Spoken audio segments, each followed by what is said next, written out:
Hello and welcome to PocketGamer.biz's YouTube channel. I'm Jon Jordan and this is our first time user experience playlist. So as you can see we're playing Dawnbringer. So let's just tap to play, we won't log into Facebook.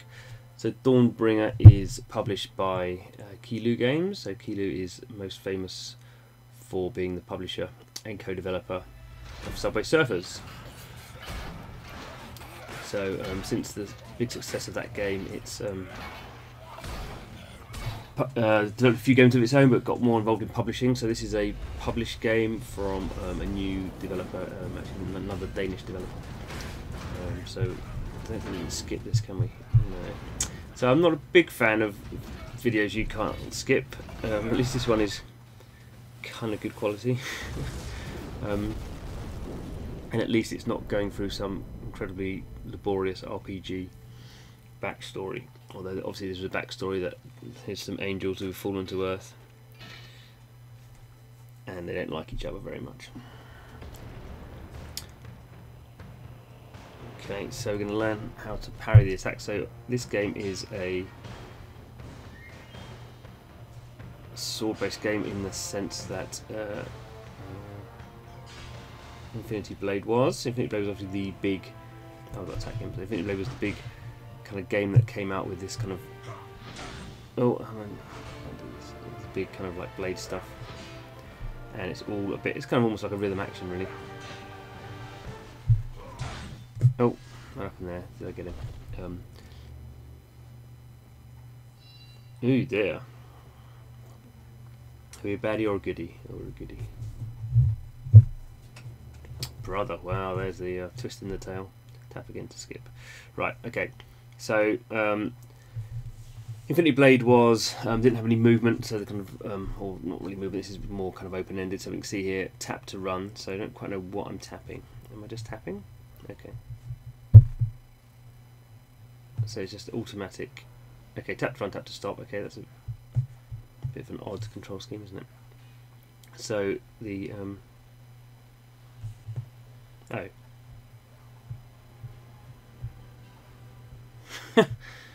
Right. Okay. Well, so I'm controlling the camera here, but that's very odd. Okay. So I have actually got to. Okay. So I tap to stop and start, and then I move the camera to kind of move him around. All right. So that wasn't made very clear. Probably they haven't found as many testers as stupid as me, but there are people as stupid as me in the world. Hard to believe. So that's a bit of an odd thing. So here's our first enemy, little demon-y thing. Not very happy, is he? Didn't have Weet-Bix for breakfast. Okay, defeat the demon, enter the circle to fight. Okay, so do I tap to do this? Yeah. So here we go. Fury. So I'm trying to. Oh, this is not as easy. I can't see where his blooming thing is. I can't see where I'm parrying it, and this is just. I'm just not very good at this. There we go, parried one. Good. So kind of the point of this kind of game is you're trying to see where they're hitting to parry it, but it's quite difficult to see where he's parrying unless he's hitting high. Oh, come on, let's just kill him. If I'm going to lose it, I'm going to be blooming annoyed. I'm going to lose this, aren't I? He's much stronger than me. Kind of. Okay, this is odd. Have I got any power-ups or anything? So basically, I'm having a really not very good experience. So I'm fighting someone who's better than me, and this is the first bit of the game, and I don't really know how to do it, and it's not helping me when I get whacked.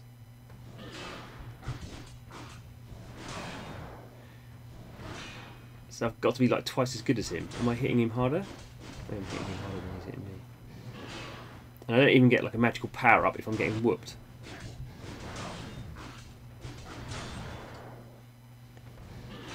Okay, that's good at least.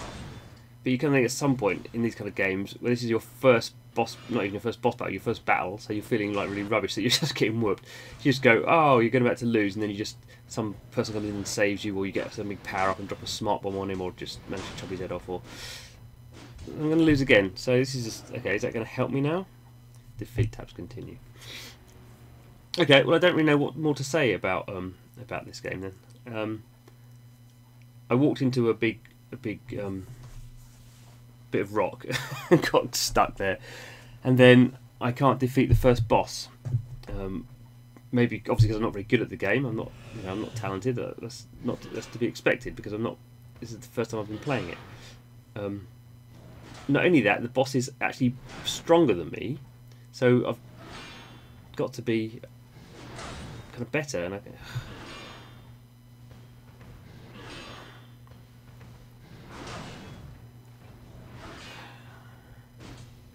it doesn't even, like, if I parry, he doesn't. You kind of think something. If you got a parry, then you should be able to get a few attacks in. I'm doing a bit better, I suppose, but I find it hard to parry that one that he puts across the side. And the other thing is, with this kind of game, where it is you're kind of learning how to do stuff, you should really be pointing stuff out a bit more to you. I'm going to lose again. Making it a bit easier, and then as the game goes on, as you fight bigger bosses, they can obviously make the timings harder.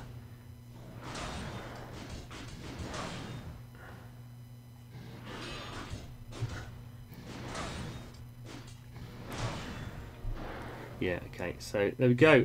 Really odd, particularly for a particularly for a game that comes from a publisher whose game is Subway Surfers, which is the most casual game in the world. To have this thrown at you, I mean, obviously it's not the same audience, you shouldn't think. I mean, there's some crossover, but not particularly. What was that one do? Yeah, just very odd to have a really bad experience. The whole point of first time user experiences, the whole point of onboarding people is you have a really good experience for the first 10 minutes, and then you know the game gets harder. Games are not all about winning everything all the time, because that would make them very boring in the long term. But the first time you do them, they should basically be all about winning stuff. Or if you lose stuff, it should be in the context of you lost this because here's some story to kind of get you deeper into the game. This is just, yeah, very odd for at this stage in mobile game development and from an experienced publisher to have that. So the opposite of full marks for Dawnbringer. Thanks for watching. Don't forget to subscribe to our YouTube channel. So we do a lot of this first time user experience, which I think is useful for, I find it useful to play, and I think, sometimes you have a really good user experience and the game's in the end not very good, and sometimes you have maybe like here a really bad first time user experience, and maybe the game will be really good. I mean, obviously, ironically, I won't ever know, because I'm not gonna play it again, because there's plenty more games to play. So I think that the kind of takeaway for developers is really have to focus on your first time user experience, your tutorial, your onboarding, however you want to describe it. It needs to be obviously to some degree fun, in some degree interesting, and in some degree asking players to come back again tomorrow or in an hour's time or such like. Okay, anyway, thanks.